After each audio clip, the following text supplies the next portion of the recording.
Hello everyone, welcome back. Today you find me at BMW Lebanon taking a look at the brand new 2022 BMW M3 Competition. Let me show you what it's all about.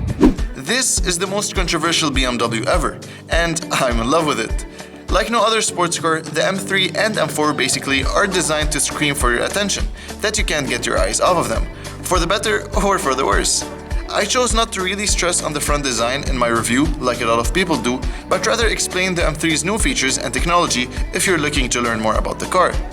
The 2022 M3 is offered in 3 versions, with our xDrive M3 Competition being the most costly. Our example is finished in this Brooklyn grey paint with a relatively bland black interior. If you enjoy this type of content, consider liking this video and feel free to skip to the desired section using YouTube chapters. So jumping directly inside the new BMW M3 Competition, as you can already tell, I really like this car. So it's gonna be kind of a biased review, but I mean, you can't blame me. It's a very, very special vehicle.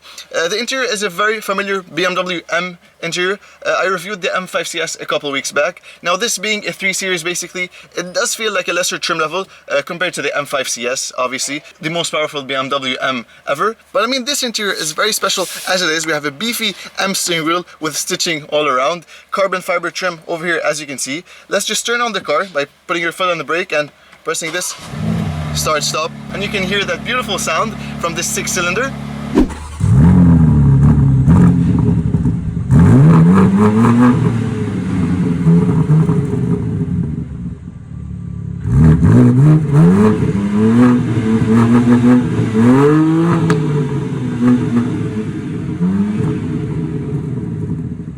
Now on this car we have the standard leather seats, not the full-on buckets that we saw on the M5 CS. They're very comfortable actually, they hold you in quite well, and I love the illuminated M3 emblem that you have over there on the top. Now visibility, as you'd expect, is very impressive. Even though the windshield is kind of small, you can feel that. Now let's jump to the back seat, see how we can fit in the back. So I'm 6'1" or 185 centimeters, and me sitting behind myself, you can see I do have enough of legroom. Not much, but I mean it's okay. I guess if you get the carbon bucket seats, you'll have a bit more space. Headroom is pretty good too. You can see we have nice ambient lighting over here in the back, and then 2 speakers with big door bins actually. You can fit a big bottle of water over here. Now one downside, you don't get a center armrest. If you want to fold that, you simply press, it folds this up, but I mean now you have access to the trunk, so there's that. Let's just close that up. And guys, make sure to like this video if you've enjoyed it until now. It does help a lot.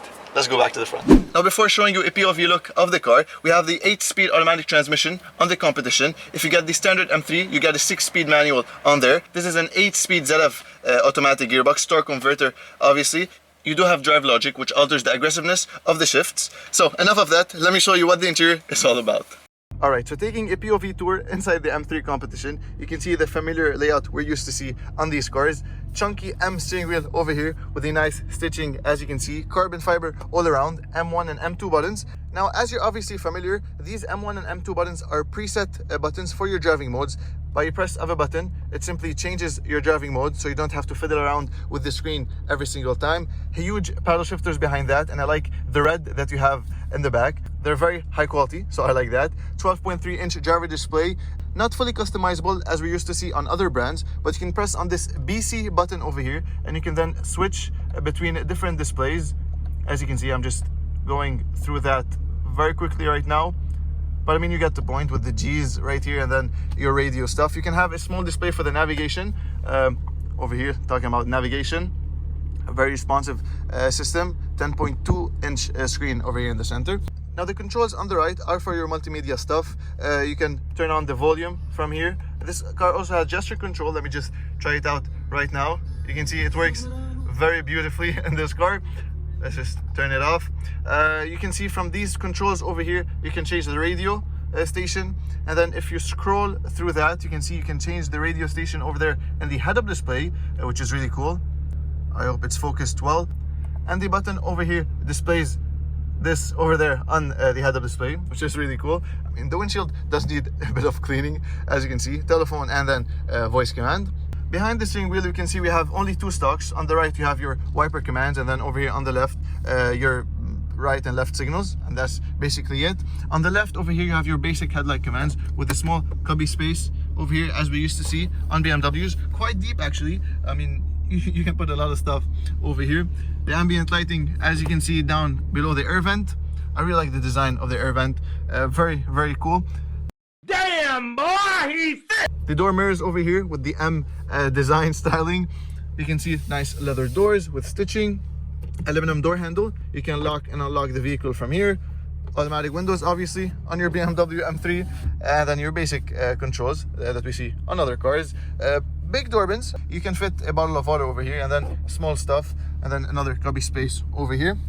And basically that's it over here on the left. On the right, we have a 10.25-inch display. It's of very high quality, iDrive 7.0. I love this system. A lot of people say that other brands do it better, but I mean, I'm kind of biased towards BMW's infotainment system. It's very intuitive, very fast, and very easy to use. Basically, you can easily find your way through it. If you go to car and then go to settings, for example, you can see we have different settings. I can change the ambient lighting over here, the brightness, for example, and then the color.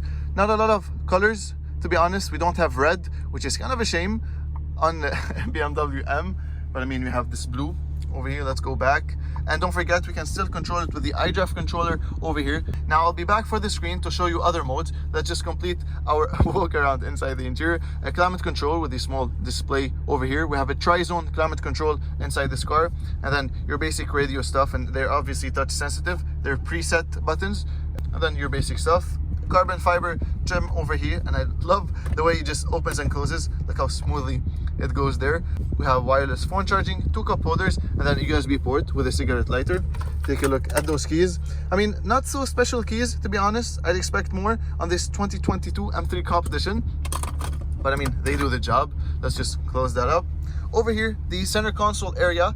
Again, the nice gear shifter over here with the M stitching, and then behind that you have your camera and parking sensors buttons. Simply go on to camera. This is the rear view camera.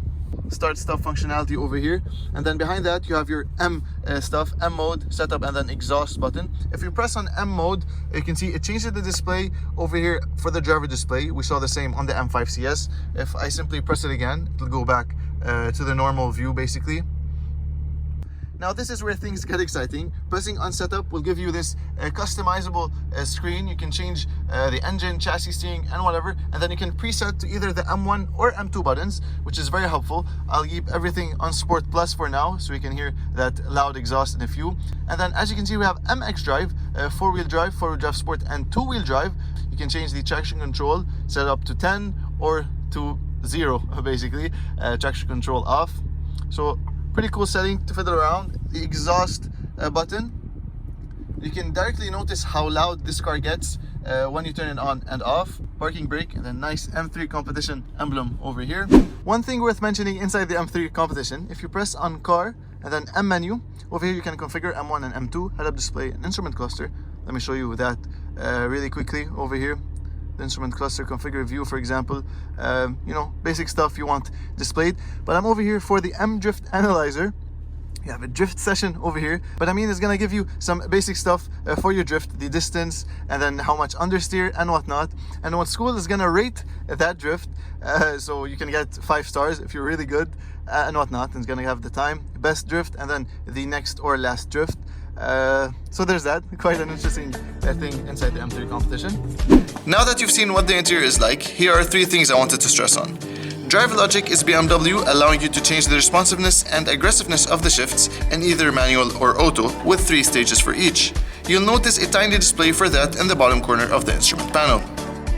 There are 2 seat options for your M3, and both are honestly very comfortable.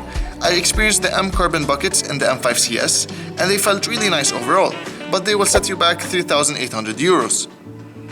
You might have noticed this dynamic light feature in the ambient lighting menu, and it basically makes the ambient lighting on the door turn on and off in red when it's open, as a warning to other road users at night. Alright then, so taking an exterior walk around of the new BMW M3 Competition, you can see it has a really nice spec, contrasting really nicely with the black rims on this car and the blue M calipers. Towards the front, if you haven't noticed yet, we have a huge kidney grille, which I'm honestly in love with. You have to see this car in person. We have the optional BMW Laserlight on this car. You can see with the blue accents. You can get them standard with basically the standard LED headlights. We have more openings over here down at the bottom for the cooling, as well as air curtains towards the cooling of the brakes. Again, the huge kidney grille, and then you can see the camera over here at the front. I'm quite a big fan of the design of this hood. It's not actually an opening. I mean, it's a design of the hood, but I'm in love with the way it looks, especially from far away. I mean, it does look really aggressive. It kind of reminds me of the 992 GT3 basically.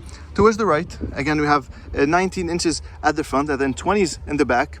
And I'm quite a big fan of the design of those rims. M3 Competition down at the bottom. It's not an actual air vent, it's just a design styling. You can see M wing mirrors over here, carbon fiber roof over there on the top, as you'd expect on the BMW M's. It all looks very similar to the new BMW 3 Series until you take a look at this rear fender, kind of a wide body kit stuff going on. The same LED taillights, lip spoiler over here, and then down towards the bottom, a huge diffuser, and then even bigger exhaust tips. I really like the design towards the back, very aggressive looking car, and I quite prefer it over the BMW M4, to be honest.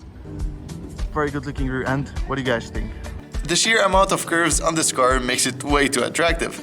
I'm also glad the M3 gets a different front fascia compared to the standard 3 Series, so hopefully no more fake M3s. The previous generation is still one of my favorite looking BMWs, and I believe the design will age well. You'll notice the grille has horizontal slats instead of vertical ones, so it doesn't seem like the grille is even taller. I'll drop the link to BMW's short YouTube videos explaining more details about the car's engineering.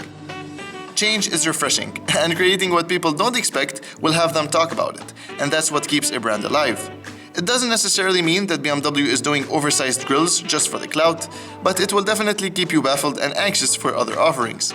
Elon Musk, for instance, is always releasing exciting news and not ads just to have people engaged, whether it's an absurd price number, an oddly designed pickup truck, or the fact you can play games using the steering wheel. It keeps the brand relevant, and relevant means more sales. I won't be surprised if other brands adopt a similar strategy. Anyways, that's just the marketing. The new M3 is a beautiful looking machine. Thanks for watching.